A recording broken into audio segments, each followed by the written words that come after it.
I had been discharged from the Terran Defense Force for 6 months when the orders to report back arrived on my doorstep. Or, to be more accurate, they materialized in a neat holographic envelope floating by the door of my dimly lit apartment on Earth. I was in the middle of an old habit, pacing. After 15 years of service in TDF Special Operations, I still kept my gear in a small duffel bag, always ready to leave at a moment's notice, even though I no longer had a squad to lead or missions to complete. The official explanation for my abrupt separation from active duty had been psychological recalibration, but everyone knew it was a forced retirement. I had challenged a direct order to bomb a settlement that would have caused civilian casualties, and that wasn't something TDF Command took lightly. Even so, I never expected them to come back for me. I read the holographic letter 3 times, blinking at the elaborate TDF crest shimmering in the air. My name, Robert Foster, was printed below the rank I once held, Commander. It came with a single line of text. You are hereby reinstated to active duty with immediate effect and assigned command of the Celestial Vanguard. That name, Celestial Vanguard, didn't ring any bells, and I knew every TDF ship in the registry. Whatever this was, it was something new or something hidden. Maybe both. I tried to see my reflection in the flickering light of the holoscreen. The man looking back at me was older, leaner. I still kept myself in fighting shape, but the worry lines around my eyes and on my forehead testified to the battles I had fought both in the field and with my own conscience. The letter provided coordinates and a strict timetable. A shuttle would collect me in less than an hour to take me to Orbital Station Atlas, high above Earth's atmosphere. I didn't have much to pack. Half my possessions fit in one bag. The other half were intangible, old scars, regrets, half-forgotten nightmares. I threw on a tactical vest over a simple black undershirt.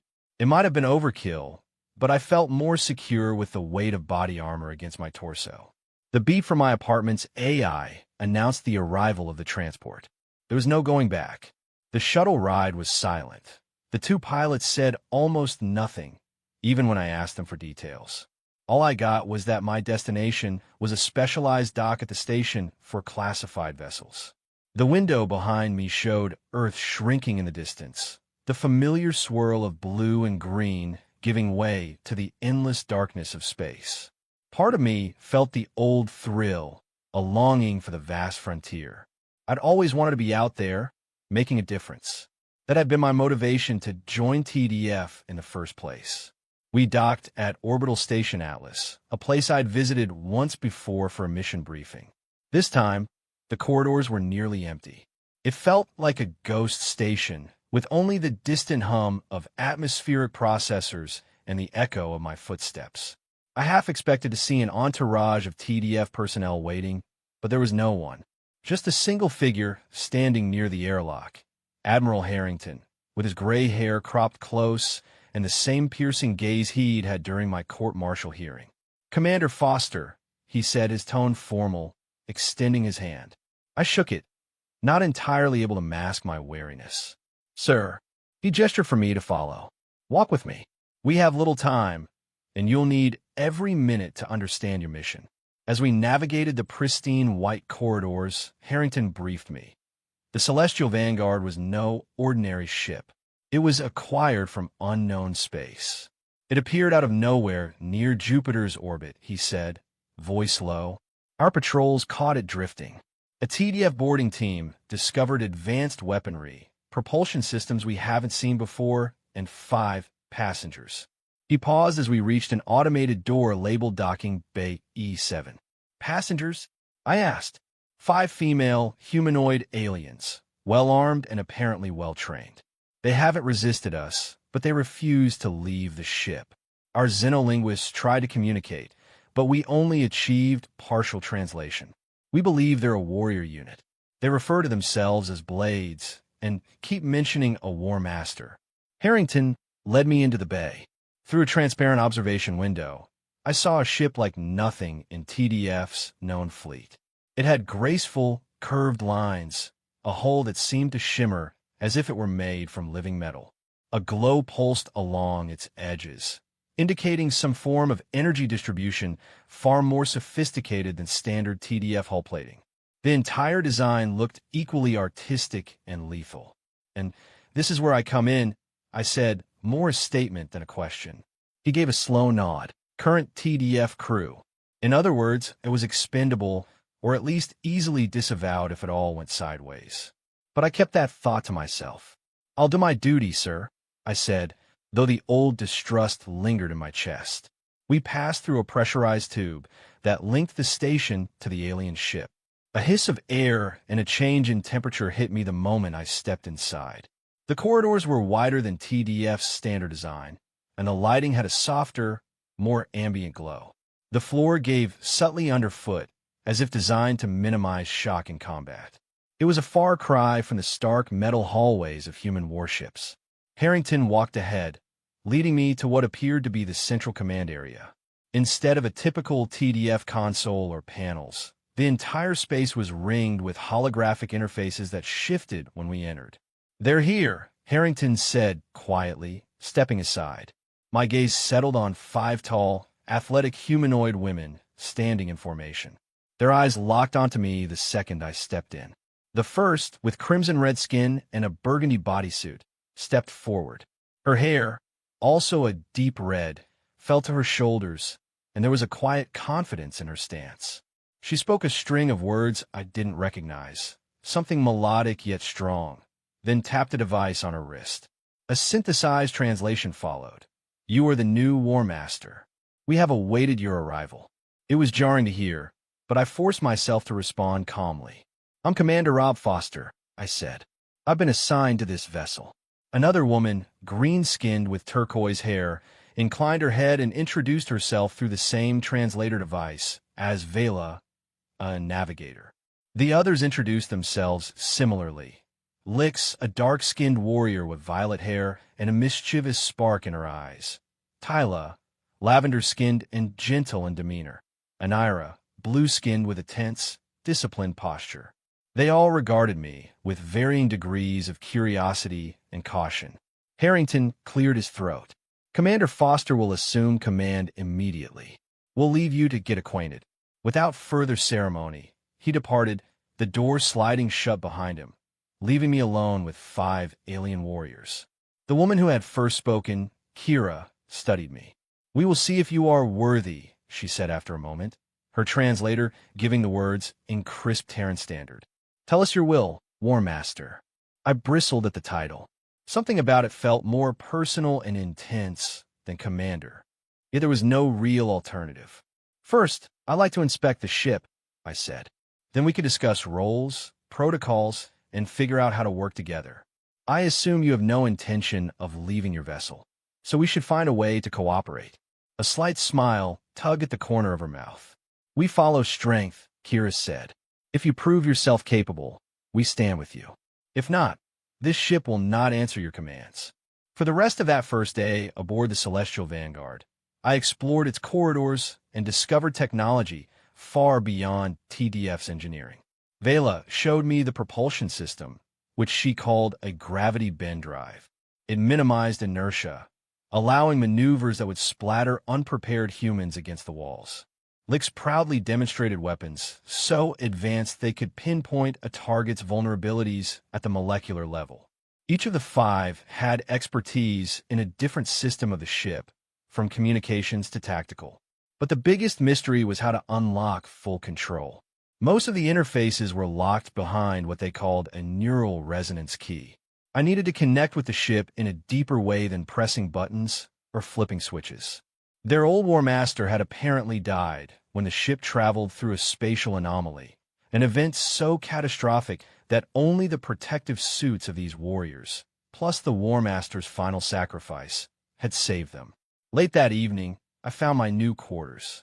They were palatial by TDF standards, with a large viewport and an array of strange, alien flora growing along one wall. While I was unpacking my scant belongings, the 5 warriors appeared. I tensed initially, they moved so silently.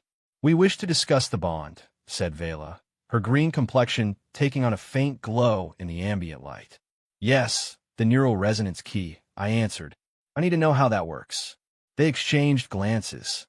Tyla, the lavender one, explained softly. For our people, commander and warriors bond physically, mentally, and spiritually. The ship systems are key to that bond. I felt my cheeks heating a bit. Physically? Are we talking handshakes, blood rituals, or something else entirely? Lix laughed, a warm, melodious sound. You'll see. It might be a shock to humans. Intimacy is not taboo among our kind. We believe in shared energies. Where I come from, I said, choosing my words carefully, it's forbidden for a commanding officer to have intimate relations with those they command. It's considered an abuse of power. Kira stepped closer, close enough that I could feel her body heat. You're no petty officer. You are War Master. It is not about power over us. It is about unity with us. She paused, the translator echoing her words with an odd reverence. We are not your subordinates. We are your blades. We stand at your side, equally valuable. The bond is a mutual choice. I took a step back, pulse thrumming in my ears. Look, I'm not here to impose my culture on you or dismiss yours. But I need time. Her fiery red eyes met mine. We can wait. But be aware, without the bond, you will not access the ship's full capabilities. A day later, I awoke to an alert from Admiral Harrington. TDF wanted to run a full combat simulation in 72 hours. They called it a readiness evaluation. In truth, they likely wanted to see if the Celestial Vanguard was worth the resources being spent. The problem was that I had nowhere near enough time to build the trust or cultural bridge that these alien warriors expected. During a breakfast of ration bars and strong black coffee in my quarters, Kira explained a compromise: partial synchronization. We have a chamber on this ship that allows limited neural resonance without full physical integration, she said, then smiled slightly at my obvious relief. It will give you basic command, but it will not be complete. It's all we have time for, I said. We made our way to a large circular room deep within the Celestial Vanguard's core. The walls glowed with subtle energy patterns, and 6 obelisks were arranged in a hexagon around the center. Each obelisk looked like polished stone, topped with a smooth pad that pulsed with faint light. Remove extraneous garments, Anira instructed with a curt nod. She was the most rigid and formal of the group, the one with cobalt skin and a determined stare. Her directness still caught me off guard, but I stripped down to my undershirt, leaving only the simplest layers. The 5 aliens removed the outer layers of their suits, revealing slender, toned forms with minimal coverage. Despite my attempt to remain composed, I felt my breath hitch. Kira placed her hands on 2 of the glowing pedestals and gestured for the others to do the same. Join us, Rob Foster, she said, her eyes never leaving mine. I approached the final pedestal. As soon as I laid my palms on it, I felt a surge of heat radiate up my arms. My heart pounded. The glowing patterns on the walls began to shift in time with my pulse. Steady, Vela said gently. Match your breathing to ours. Slowly, I exhaled. Then I inhaled as I heard 5 distinct rhythms. My mind seemed to expand, like stepping into a vast, echoing chamber. I sensed Kira's fierce determination, Lix's mischievous energy, Vela's calm presence, Tyla's soft empathy, and Anira's disciplined drive. They in turn felt me, my lingering bitterness about TDF, my convictions about protecting innocence, my longing to regain purpose. In that moment, we were connected by a fragile thread. I understood, at a basic level, how to access some of the ship's systems, though it felt like glimpsing them through frosted glass. The 5 women were no longer just strangers. I could sense the faint edges of their emotions. It is done, Kira said softly after the lights in the chamber dimmed. My palms felt cool now. We are partially bonded, enough to operate the weapons and drive in a limited capacity. My head buzzed with exhaustion, as though I'd run a mental marathon. They led me out, and I found that my footsteps unconsciously matched theirs, as if some part of me had been rewired to sense their presence. The TDF test wasn't going to be easy. We had only a short time to prepare, and the simulation, Harrington told me, would involve 3 of TDF's best destroyers, known as the Red Team, equipped with advanced weaponry. We were to demonstrate the Celestial Vanguard's capabilities in a controlled engagement around Jupiter's orbit. When the day came, I sat in the central command seat on the bridge, though it wasn't exactly a seat so much as a raised platform that melded to fit me. Around me, the 5 warriors manned their respective stations. I didn't need to bark orders the way I would in a human ship. Instead, I felt their readiness in the pit of my stomach, an electric current that thrummed through us all. "This is Admiral Harrington to Celestial Vanguard," crackled the comm line. "Commence simulation." A countdown appeared in one of the holographic displays. The Red Team ships split into a triangular formation. I recognized the tactic: try to surround us, cut off escape vectors. But with the gravity bend drive, escape wasn't the only possibility. We could outmaneuver them. "Shields up," I said quietly, though I knew each warrior could sense my intent before the words even reached their ears. Anira's station glowed, and the shimmering outline of the vanguards. Defensive field appeared around our hull. First salvo, bright beams of TDF weaponry lanced through space. The ship rocked slightly, but the advanced shields held firm. "Return fire," I commanded. "We'll aim for their propulsion. Non-lethal." Kira's hands danced over her station's interface. Twin lances of white-hot energy erupted from our side. A TDF destroyer's engines flickered, and that ship fell out of formation. The other 2 advanced, flanking us. I felt Lix's excitement surge. She was a tactical genius who thrived on the chaos of battle. She plotted an evasion route that made us spin on an axis so bizarre that even inertial dampeners in a standard TDF ship would have failed. But this was the Celestial Vanguard, and we soared through open space, weaving around the incoming fire. I could almost see the Red Team's frantic transmissions as we appeared behind one of the destroyers, blasting its weapon arrays. Their shields collapsed, leaving them vulnerable. The second was forced to pull back. Vela guided us in a tight approach that pinned the final ship against Jupiter's gravitational field. The last TDF destroyer realized retreat was the only option. "All targets disabled," Lix declared. "Simulation complete." I let out a breath I hadn't realized I was holding. The entire thing had lasted maybe 10 minutes, but it felt like a day. My body buzzed with leftover adrenaline, and the mental link with the 5 warriors seemed to vibrate with triumph. A comm screen flickered on. Harrington's face appeared, stoic as ever. "Impressive, Commander," he said. "We've never seen maneuvers like that. The Celestial Vanguard appears to exceed all performance expectations." He ended the connection without further praise, but I saw an unspoken tension in his eyes. TDF wanted the best for Earth, but the question was whether they'd trust me and these alien warriors to remain loyal. After the simulation, the 5 came to my quarters. There was an energy in the air, a kind of post-battle high that I used to feel with my old special ops team. But this was different, more intimate, more potent. Our partial bond heightened everything. "In our culture, it is customary to celebrate victory," Kira said quietly, taking a single step toward me. Behind her, the others watched. My heart hammered as I remembered the mention of deeper bonding. "It is also a way to calm the resonance after combat," she added. I understood the implication. Human regulations frowned upon fraternization, especially between a leader and subordinates. But these women insisted they weren't subordinates. They were equals, each with distinct roles, each a vital part of the whole. "Let's discuss," I managed, though the surge of emotions was strong. We spent the next few hours in a more formal cultural exchange. Vela spoke of her world's traditions. Anira described how weapons masters served in the Astral Confederation. Lix teased me about human taboos, and Tyla asked endless questions about Earth's varied customs. Kira, ever the leader, observed with keen interest before slowly guiding us to a compromise. "There is a deeper bond our people perform with full synchronization," Kira explained. "But it can be approached in stages. If you remain uneasy with immediate physical union, we can practice the circle of unity first, a more ceremonial version of partial resonance. It shares truths without requiring the final step."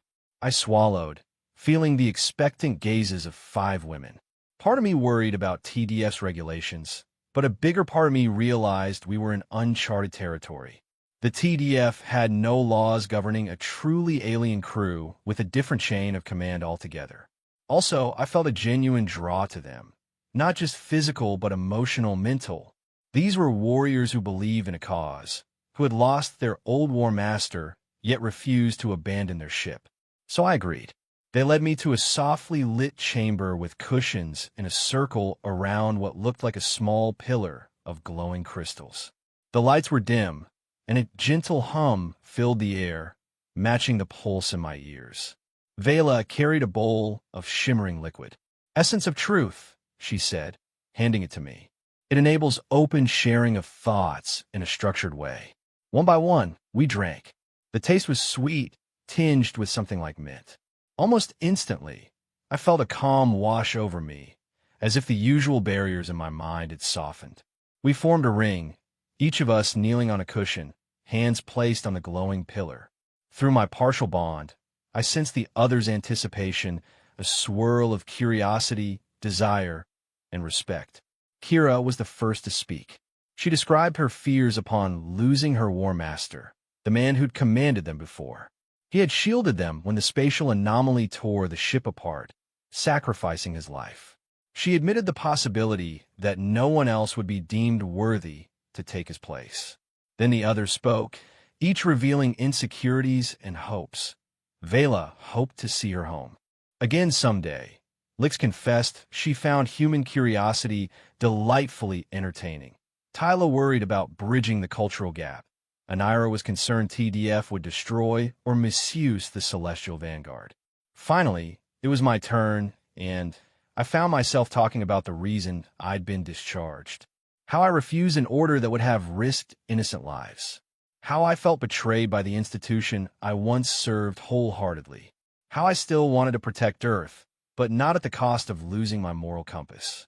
A hush fell as the shimmering pillar resonated with our combined confessions. I felt wave after wave of acceptance, empathy, and a growing bond that transcended physical touch. The partial synchronization flickered, intensifying. My consciousness brushed against theirs, feeling each unique presence merging in a swirl of color and sensation. Kira's was molten red, powerful and sure. Vela's was a soft green, flowing like water. Lix sparked violet mischief. Tyla's soothing lavender gentleness balanced the group. Anira was a cool blue blade of resolve. In that collective haze, a subtle transformation began. The Celestial Vanguard answered our unity. Far away on the bridge, lights glowed to life. Systems that had been locked now opened, and I sensed it.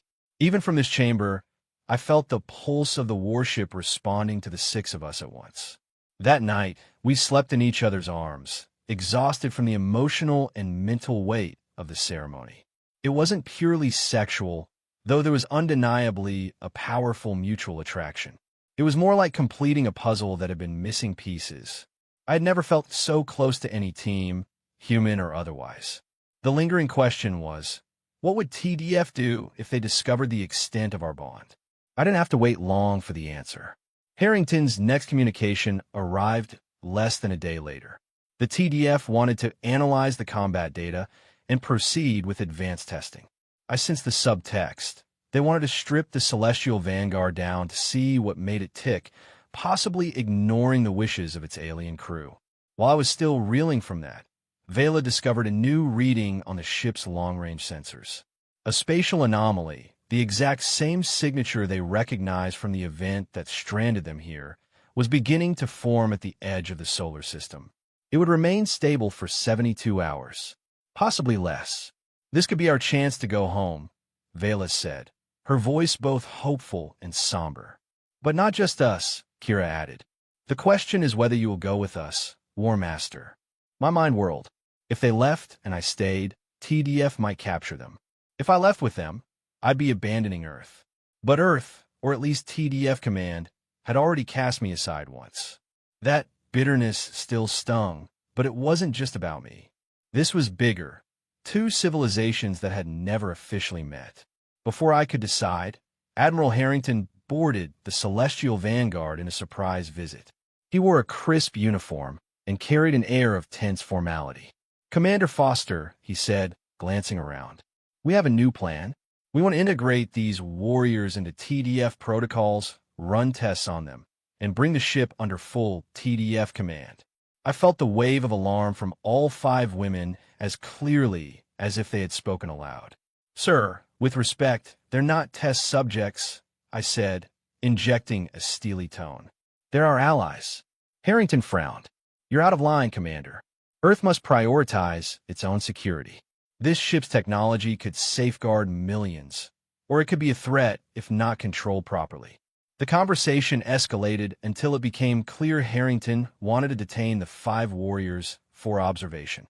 I saw Anira's hand drift close to her sidearm, and Kira's posture shifted into a fighting stance. Harrington's security detail tensed. I realized it could break into violence at any moment. I stepped in, raising a hand. "Admiral, we can't do this. They're not hostile, and the Celestial Vanguard responds only to a chosen War Master. If you force them, we lose everything." He stared me down. "Then prove you can keep them under control, or we'll do it ourselves. This is your final warning." He left, his ultimatum hanging in the air like a poisonous cloud. Kira turned to me. "We will never be subjects of your military. We will fight to retain our freedom, even if we must flee." I nodded, the plan forming before I even realized it. "We leave. We go through the anomaly together. If TDF tries to stop us, we'll find a way to break free without killing anyone." Anira's disciplined expression softened. "You would defy your own people for us?" I exhaled slowly. "They're not my people anymore, at least not the ones calling the shots. But I also believe Earth doesn't deserve to be cut off. Perhaps one day we can come back, establish a real alliance. But right now, we need to protect this ship and you." It was time to go. We launched from orbital Station Atlas without formal clearance. Sirens blared, but the Celestial Vanguard's advanced drive propelled us forward, leaving the station behind. TDF scrambled pursuit vessels, but they were slower, less agile. Harrington's voice came over the comm. "Commander Foster, stand down. You are committing treason." I closed my eyes. "I'm protecting my crew." The chase led us past the outer orbits, skirting the edges of Saturn's rings, dodging TDF frigates. They fired warning shots, but each beam dissipated against our advanced shields. Lix reveled in the unpredictability, plotting micro-jumps that baffled standard TDF scanners. Vela guided us through gravity wells with the precision of an artist. We were almost at the anomaly's coordinates when a TDF battleship blocked the direct path. It was an older design, but still formidable, bristling with missile arrays. I felt the Celestial Vanguard humming, as though it, too, sensed the tension. "Minimal force," I said. "Disable their engines. We don't want casualties." Anira nodded, launching a series of pinpoint strikes that struck the battleship's thrusters, knocking them offline. The TDF vessel began to drift, powerless to stop us. In the distance, a swirling distortion in space glowed purple and gold. The anomaly was already widening. We accelerated, drawn by the unknown. Behind us, TDF ships scrambled, but they wouldn't get there in time. We hit the anomaly's event horizon in a flash of brilliant light. I felt the Celestial Vanguard shake violently, and the partial bond with my warriors surged, each of us comforting the other in that moment of raw cosmic upheaval. The last time they had gone through something like this, their old War Master died. But this time, we had the combined resonance, the circle of unity, to shield us. When the light finally dimmed, the ship stabilized. Alarms quieted. We emerged into a star system I didn't recognize. A pale star, 2 swirling gas giants in the distance, and an orbital ring of glowing crystals. Vela's console beeped with data. "We made it," she whispered. "Coordinates match. We're home." Kira let out a slow breath, tears shining in her crimson eyes. "The Astral Confederation. Our territory." She glanced at me, a question forming. I nodded, still in awe of the cosmic spectacle unfolding on the view screen. "I'm with you," I said, a statement that carried every ounce of conviction I had left. In the hush that followed, we all felt an undercurrent of excitement and anticipation. We had broken away from TDF. We had embarked on a path to connect two civilizations once the timing was right. For now, our priority was to ensure the Celestial Vanguard and her rightful crew returned home safely. I felt Kira's hand brush mine, the bond between us all strengthening again in this new environment. In that moment, I realized how drastically my life had changed since that holographic envelope appeared in my apartment. I was no longer a disgraced TDF officer with nothing to lose. I was a war master, commanding an alien battleship and forging relationships beyond anything I had ever imagined. Who knew what awaited us in the Astral Confederation? New alliances, perhaps. Potential enemies, too. But we would face it together. A human who believed in protecting innocence, and 5 extraordinary alien warriors who had decided I was worthy to stand among them. So our story began, adrift in an unknown sector with a crew I never expected and a ship that defied explanation. We hovered in the darkness and light of an alien sky, each breath filled with the promise of discovery and danger. And somehow, that future, uncertain and vast, felt more like home than any place I had known before. Starlance Outpost had never been the most luxurious posting in the Galactic Navy, but for many officers, it was considered a quiet enough place to serve out a standard rotation without too much excitement. Positioned on the outer fringes of a lightly patrolled sector, it was initially designed as a waypoint for cargo vessels and the occasional research expedition. Yet no one who actually lived and worked on Starlance would ever call it uneventful. For one thing, humans were assigned there, several of them, in fact, and in the collective memories of most alien personnel, trouble seemed magnetically drawn to whichever station or ship harbored even a single member of that strangely audacious species. Commander Kurovez, a tall, spindle-limbed Seraphian with delicately ridged eye stalks, prided himself on discipline and thoroughness. But when he first heard the phrase, "It's probably a bad idea," but from one of his human engineers, he nearly toppled over, eye stalks quivering in alarm. It was an experience that had repeated itself enough times to leave him perpetually on edge. That night cycle, he stood in the corridor outside the main operations center, reading the most recent bulletin from Galactic Navy High Command regarding a phenomenon known as meta-disruption. The bulletin declared that all outposts are to monitor for signs of interdimensional instability. The language was calm, almost boringly bureaucratic, but the subtext was dire. If this phenomenon actually manifested, it could unravel entire swathes of space. The Admiral's memo concluded with a line that made Karovez's eye stalks droop in resigned discomfort. Under no circumstances are unsanctioned modifications to be made without express approval from Sector Command. He sensed movement down the corridor, soft footfalls, a characteristic bounce he'd come to associate with the only human who could stroll around so casually during an urgent directive from High Command. Sure enough, it was Ridge, the outpost's lead Terran engineer. The man was in his mid-30s, in Earth years at least. Karovez never quite got the exact conversions right, wore an irreverent smirk, and had curly dark hair that constantly seemed to need cutting. Ridge gave him a cheerful salute. "Evening, Commander," he said. "You look like you just read something you didn't enjoy." Karovez resisted the urge to clamp his mouth frills shut in aggravation. His species was known for expressive frills that fluttered at the slightest emotional disturbance. High Command has issued an order to avoid unauthorized experiments if any sign of this so-called meta-disruption emerges. We are to follow standard protocols and do nothing risky. He paused, studying Ridge. That includes Terran-improvised fixes. Ridge raised both palms in a gesture of placation. "Me, do something risky? Why, Commander, you wound me. I have the utmost respect for standard protocols, right up until they can't solve the problem." His eyes flashed with mischief, though. Karovez felt that same pang of worry he always did when Ridge's expression suggested he was on the verge of some brilliant but potentially catastrophic notion. Instead of letting the man speak further, Karovez dismissed him, explaining that the outpost was ramping up scanning sweeps for anomalies. Ridge strolled away, humming a tune that, from the commander's perspective, was half lullaby and half eerie chant. Left alone, Carovez exhaled, not for the first time wishing the humans had never been posted here, yet also knowing, in some recess of his logical mind, that if the worst happened, their presence might be the only thing saving them. The next morning's cycle on Starlance was as routine as it ever got. Official requests to check scanning arrays, maintenance logs, a few cargo ships docking to unload supplies. The corridors bustled with a menagerie of aliens. A Tarsan with its mossy scalp gliding across the floor, a pair of Nabori carrying large data crates, and at the far end, Lieutenant Dakara, the station's newly assigned operations specialist from the Felon Collective.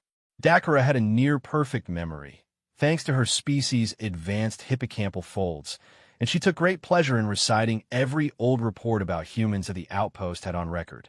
If there was a single officer more wary of, it's probably a bad idea, but scenarios than Carovez, it was Dakara. She claimed she could quote entire transcripts from previous fiascos.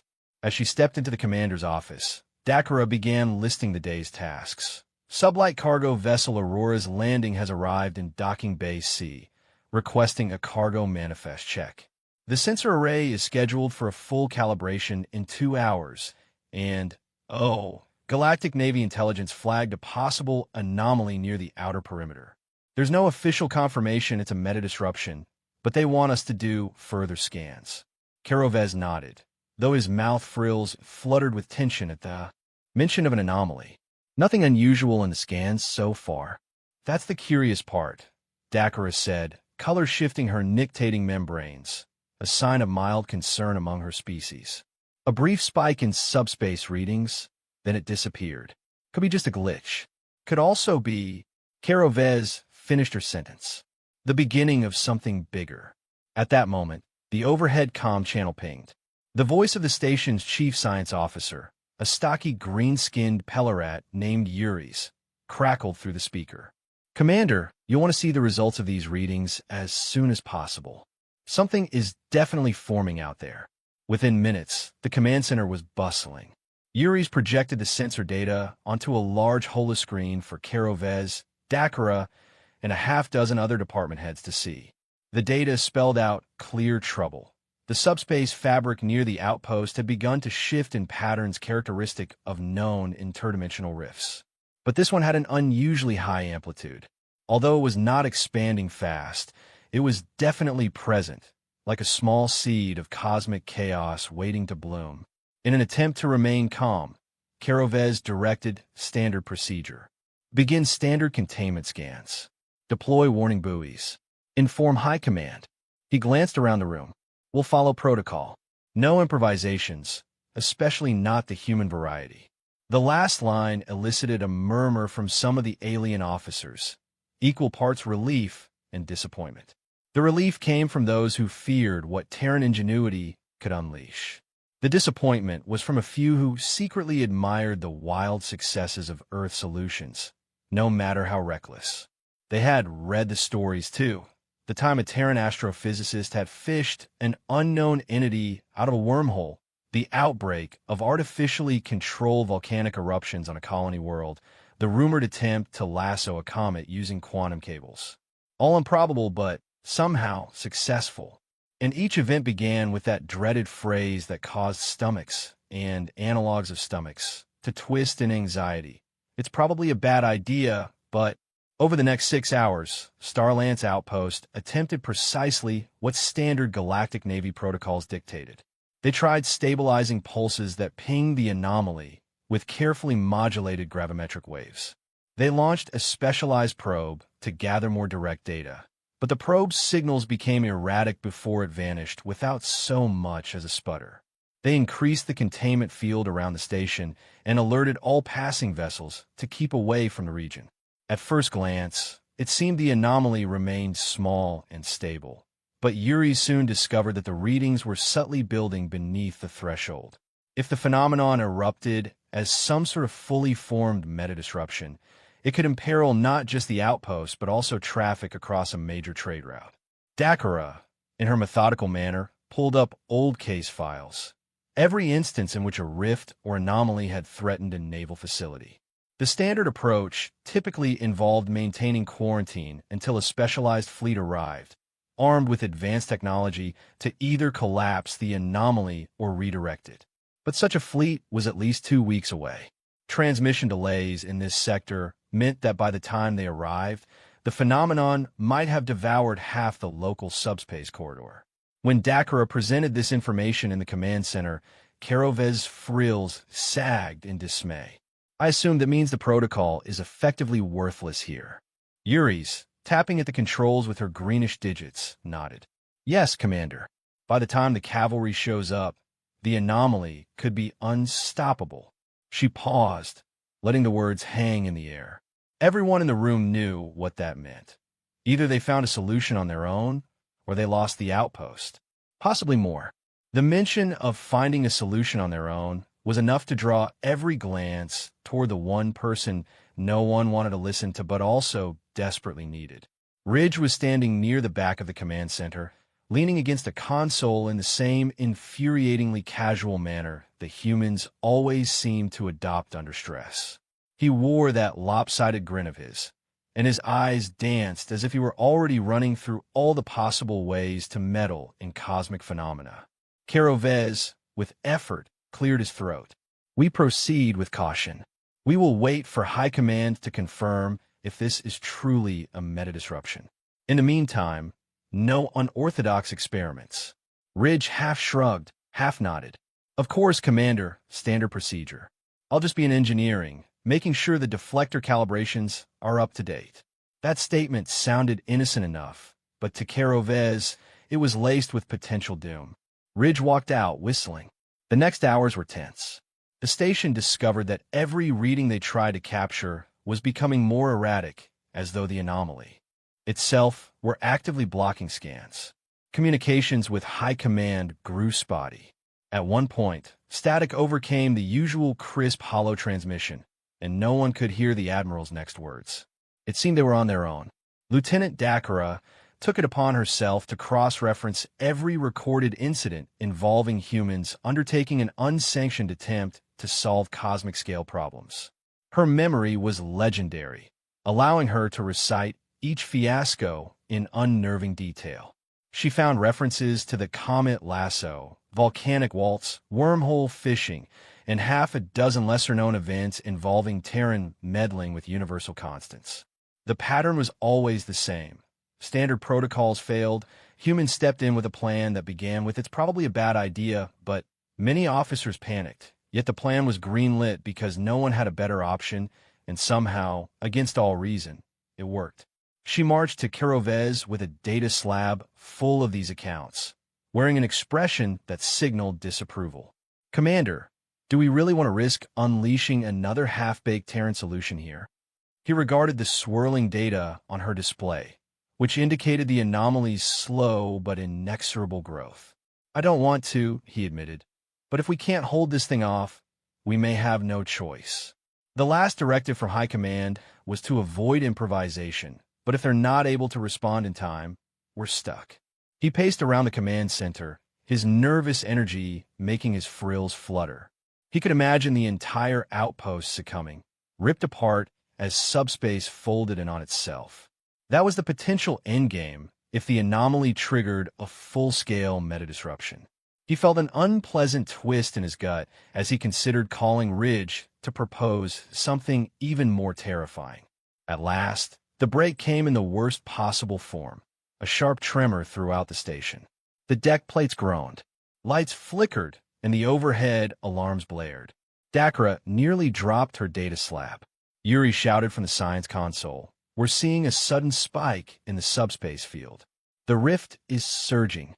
There was a scramble to stabilize the power grid, but the station was battered by an external wave of energy.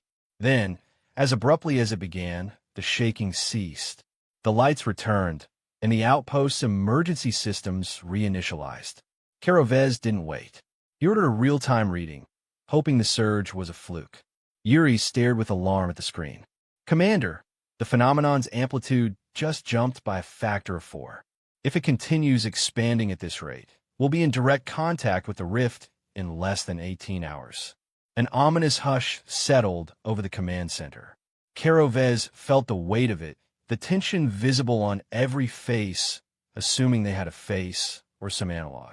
Even the station's AI, notoriously even-keeled, displayed multiple caution messages across half the consoles. 18 hours before the outpost might be irreversibly compromised. In the silence, footsteps approached. Ridge, who had apparently felt the tremors, arrived in a slight rush. He ran a hand through his curly hair, scanning the screens. Then he looked at the cluster of anxious officers and let out a small sigh. "Well," he said, "we all know what this means." Carovez glowered at him. "I know what you're about to say, and I'm telling you we have standing orders to follow protocol." The human engineer stuffed his hands into his pockets, glancing around. "Commander, I respect protocol, truly. But I also respect not being devoured by an extra-dimensional rift. You've tried everything standard, right? Tachyon pulses, quarantines, subspace dampeners. All the usual boxes checked." Yuri's nodded. "Yes, the standard approach has been fruitless." Ridge nodded, as if to confirm his own suspicions. "Then it's probably a bad idea, but—" A collective groan went through the room, a sound of dread from half a dozen alien throats. "There it is," Dakara said, exasperated. "The phrase that every log entry warns about." Ridge pressed on. "We don't keep trying to seal it off. We push it open more." He snapped his fingers. "Reverse logic. If a rift wants to form, let's give it just enough of a nudge so it collapses under its own instability before it can fully mature. We turn into a bubble that can't sustain itself, and it pops." For a moment, no one spoke. Then Carovez hissed in dismay. "Absolutely not. That's madness." But in the hush that followed, they all remembered how many times madness had saved entire worlds. Dakara began tapping furiously on her console, trying to see if any known formula might back up this approach. She stared at her screen in shock. There's no direct precedence for this, but the theoretical modeling might have a small chance of success, if done precisely. "Let me guess," Yuri said, frowning. "If the timing is off by even half a second, we blow ourselves up." Ridge gave a small shrug.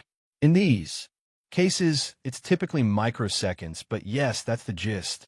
We have to deliver a massive, carefully modulated energy spike at the perfect moment, along with some, creative modifications." Carovez felt his frills turning inward with stress. "I can't approve this." High Command was explicit. "High Command isn't here," Ridge replied softly. "We have less than a day before that rift swallows us. We either wait, watch it expand, and end up wishing we had tried something, or we do this." Silence again, broken only by the hum of machinery and the beep of various warning lights. Finally, Carovez's shoulders slumped. "Outline your plan." Briefly, Ridge, brightening, stepped over to the main holoscreen. He conjured up a schematic of the station's deflector array and pointed to the power lines that fed into it. "We need to invert the tachyon stream. That means hooking up a negative phase oscillator to the deflector so it sends out an inside-out wave, if you will. But that's just step one. Step two is that we have to push antimatter from the waste disposal system into the rift's focal point right when the wave hits, causing a localized chain reaction that should collapse the forming dimension." Dakara's eyes, or rather, the elliptical folds that served as her optical receptors, grew wide. "The waste disposal system uses antimatter catalysts to break down the most toxic chemical byproducts. You can't just feed that into a deflector beam. The interfaces are totally incompatible." Ridge grinned. "I can fix it if we bypass some safety measures." A wave of consternation spread through the command center. Bypassing safety measures was the first step down a road leading to explosive chaos. Yet the alternative was an assured disaster. Carovez exhaled. "Fine," he said, voice heavy with resignation. "You have clearance, but be extremely careful. Also, if we survive, you're writing every line of the after-action report." "Deal." The human practically rubbed his hands together in excitement. He dashed out, calling over his shoulder, "I'll need some unusual items. High-heat cooking oil, rubber tubing, and a coil from the beverage dispenser in the recreation lounge." Everyone left in the command center wore expressions that ranged from astonishment to dread. "I can't believe we're letting him do this," Dakara muttered. "He's mixing antimatter and cooking supplies." Karavez's shoulders sagged again. "And history suggests it might be our best shot." In the hours that followed, the station was in an uproar of frantic preparations. The normal chain of command felt upended as Ridge commandeered multiple areas of engineering, with small teams of baffled alien technicians. He'd be found lying halfway under a console, hooking wires into places they were never meant to go, while instructing a Tarsan assistant to pass him a metal spatula from the galley. He scoured the outpost storage compartments for any leftover quantum couplers. At one point, he discovered a museum piece on display, a centuries-old Terran wrench, and pressed it into service, claiming he needed the right torque. All the while, the anomaly continued to pulse and shift in the void outside.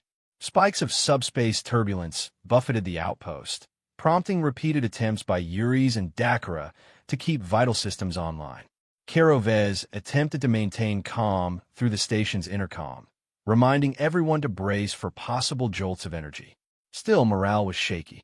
A few terrified officers even advocated boarding the cargo vessels and fleeing, but Karovez couldn't allow a mass evacuation.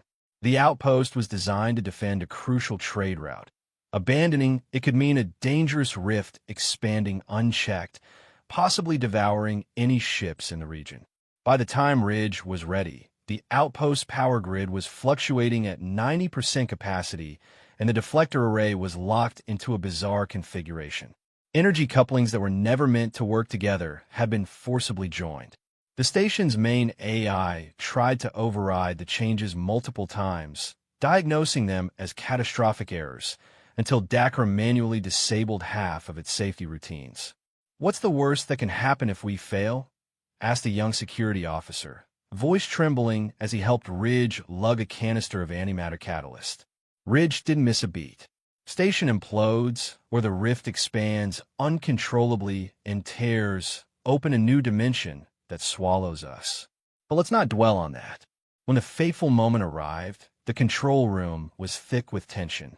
Karovez stood before a large viewer displaying the swirling anomaly, now about 6 times its original diameter. It emitted pulses of light that defied normal spectrums, shifting in and out of visibility.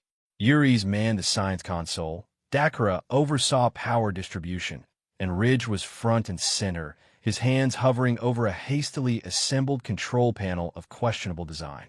"All systems are green," Dakara announced, though her voice trembled slightly. "Well, not green exactly, more like blinking orange, but stable." Karovez gave a slow nod. "This is it. All personnel, brace for possible extreme spatial distortion. Ridge, on your mark." Ridge tapped a few keys. Targeting coordinates locked. Firing inverted tachyon pulse in 3, 2, 1. A deep hum reverberated through the station as the deflector array unleashed its newly twisted stream of particles. On the viewer, a lance of shimmering energy stabbed out toward the rift. Simultaneously, the waste disposal system jettisoned its antimatter catalyst through a rerouted exhaust that had been engineered to converge with the beam. Out in space, small canisters spun end over end toward the throbbing rift. For a split second, nothing happened. Everyone held their breath. Then a violent wave of color rippled across the viewer. The rift expanded in a brutal surge, and the station's hull shuddered under the backlash. Sparks shot from overhead panels. A console burst in a shower of sparks and smoke, power levels spiking past safe limits. Dakara shouted, frantically pressing keys. "Keep them steady," Ridge ordered. "We need to hold this just a little longer." The canisters made contact, and a lurid flash erupted in the vacuum beyond. The rift's energy flailed as if something inside were reacting, twisting in on itself. On the sensors, Yuri saw subspace readings go haywire. The anomaly ballooned, swelled to nearly triple its size in less than a second, and for one heart-stopping moment, Karovez thought it would devour the station outright. Then came the pop. Everyone who survived to write the after-action report swore they heard an actual pop, like a soap bubble bursting. A tidal wave of exotic radiation washed over the outpost, rattling everything that wasn't bolted down. Ridge clung to the control panel. Dakara shielded her face. Karovez felt the entire station lurch. When the lights subsided and the tremors ceased, the viewer showed only empty space where the rift had been. A hush settled, broken only by the crackle of overloaded circuitry. "It's gone," Yuri said, her voice barely above a whisper. "The readings have dropped to baseline." Ridge exhaled, letting out a whoop of relief that startled a few others. "I told you it would work." Karovez's frills trembled in a complicated display of surprise and grudging gratitude. "We nearly died. The outpost is half-wrecked. But we're still here," Ridge pointed out. "And the rift isn't." In the minutes and hours that followed, the control room erupted into frantic triage. The station's engineering teams scrambled to repair damaged conduits, address hull stress fractures, and restore normal power distribution. Smoke still lingered in some corridors. At least one subdeck was flooded with coolant from a ruptured line. A Tarsan crew member was found on an upper deck, calmly rotating through her species' de-stressing ritual while the rest of the corridor sizzled with exposed wires.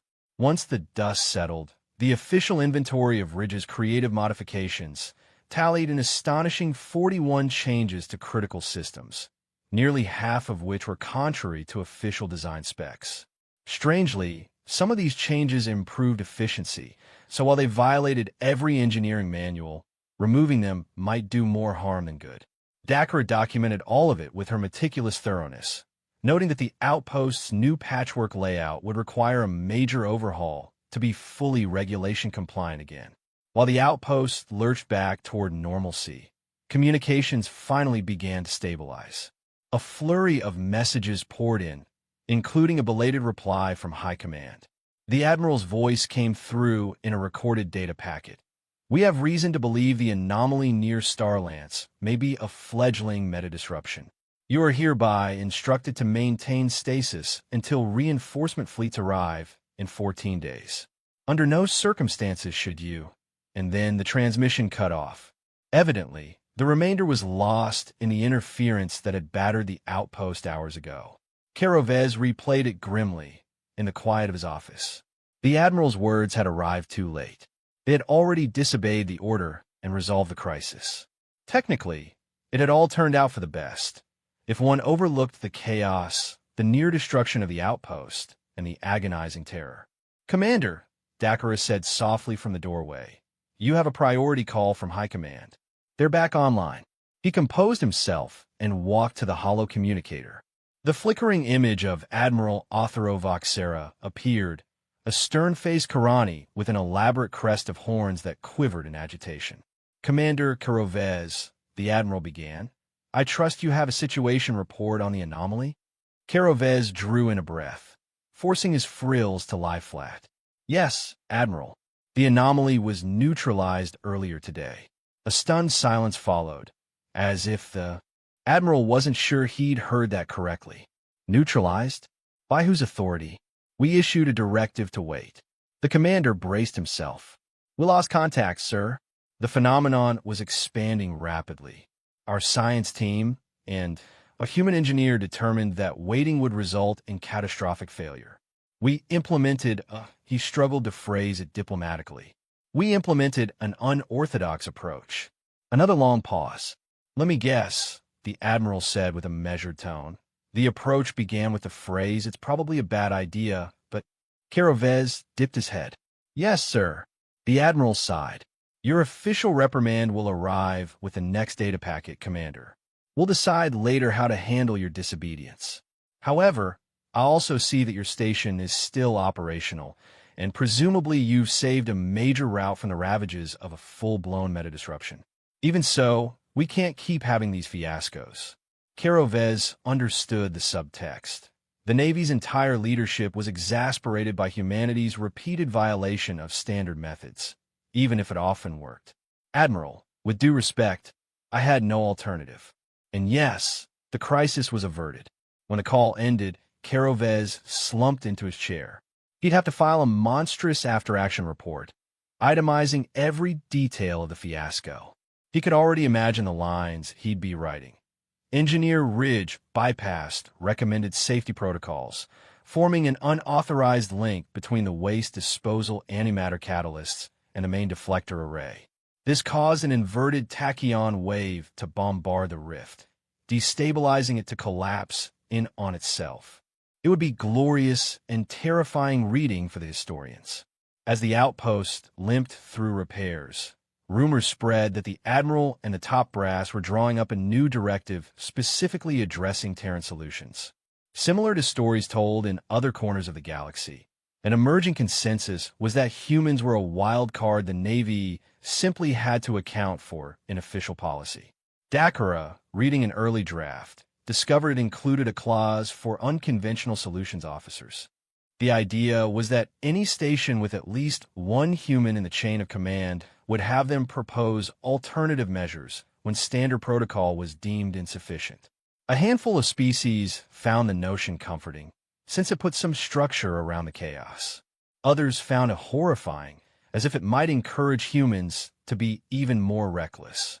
In the days following the crisis, Ridge spent most of his time adjusting the engineering systems that had survived the ordeal. He replaced melted cables, hammered bent plates back into shape, and rummaged through data logs to see how to replicate any beneficial side effects of the fiasco. He also had to endure the occasional scolding from Carovez and Dakara, who were deeply unimpressed by the station's battered state. Yet an undercurrent of gratitude flowed beneath their stern lectures, for they all knew that, improbable as it was, Ridge had saved the day. Finally, after 3 days of round-the-clock repairs, the outpost reached a semi-stable condition. The anomaly was gone, scans showed no further dimensional breaches, and long-range communications were once again reliable.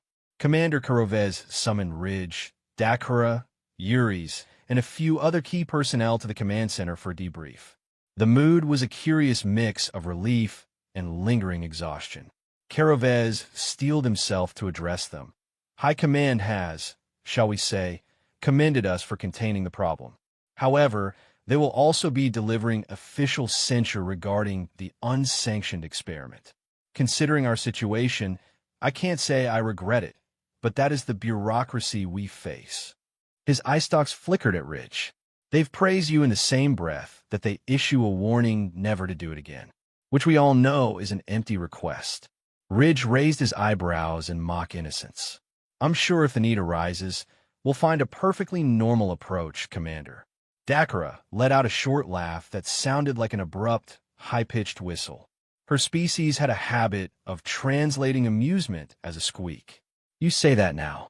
But one crisis from now, we'll all be huddled in a corridor while you rig some new monstrosity.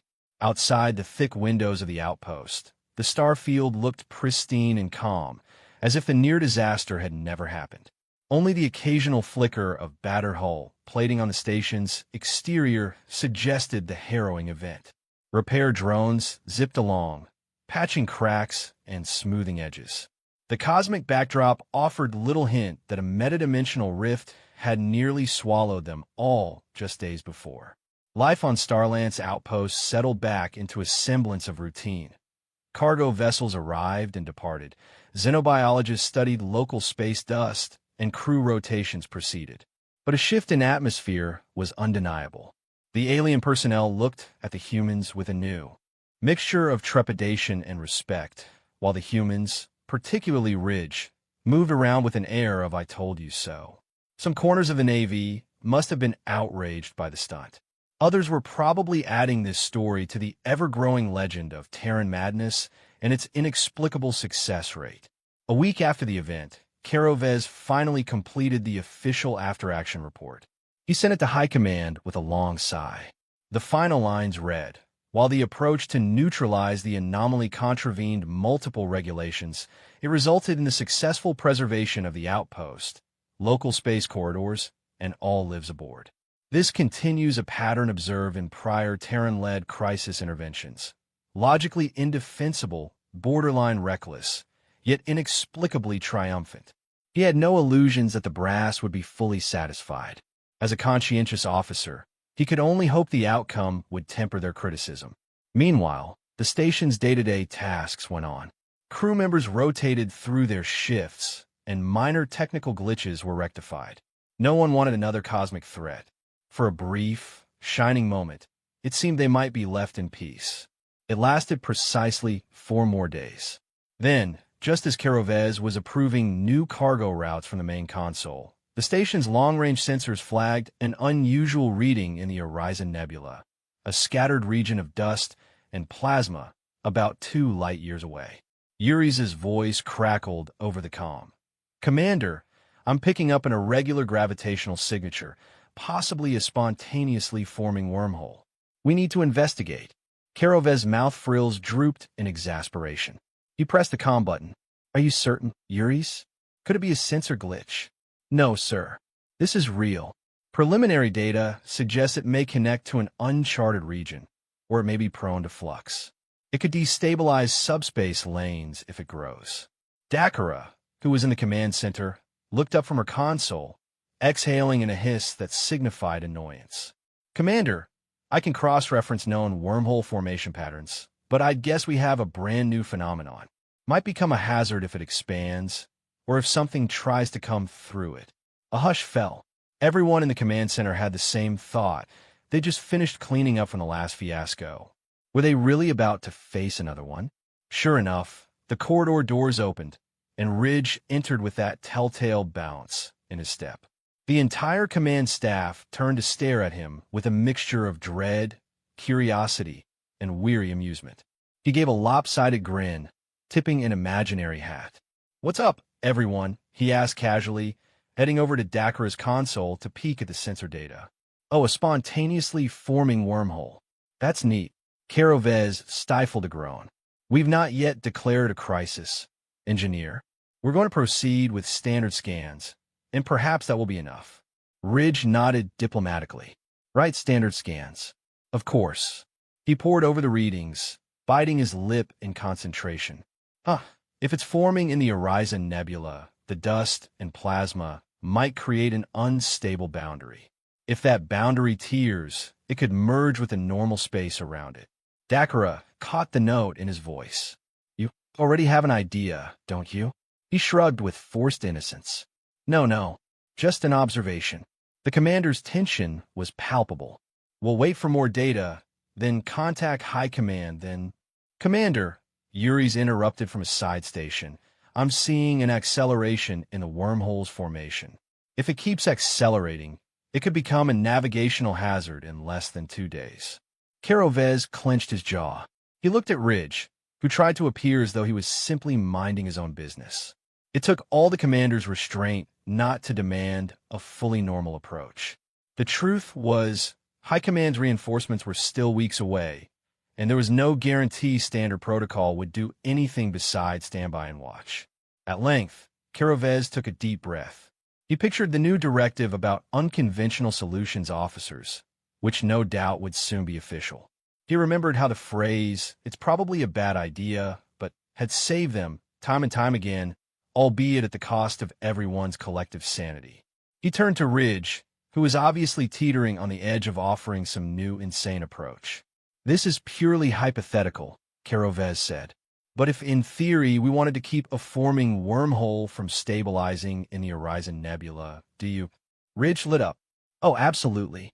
It's probably a bad idea, but—" The commander's eye stalks drooped in defeat. Dakara groaned, and Yuri's green face took on a deeper hue that signaled tense resignation.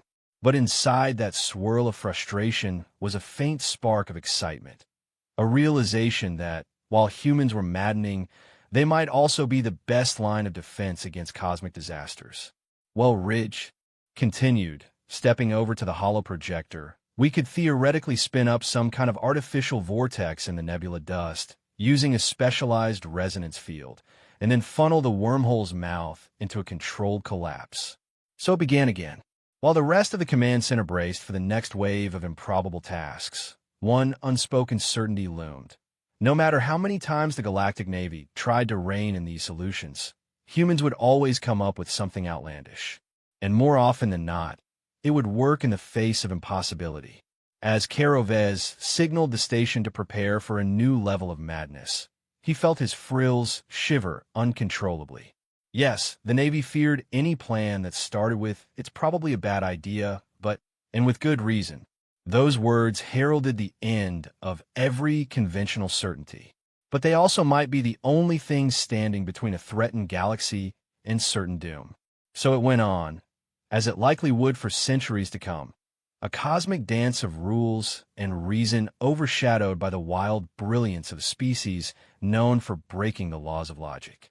Whenever the next disaster appeared on the horizon, be it a subspace tear, a rampaging cosmic entity, or a wormhole that threatened to upend the local star lanes, someone in the corner of the command center would inevitably glance around and say, "It's probably a bad idea," and everyone else would hold their breath, waiting to see if it was the kind of bad idea that just might save them all.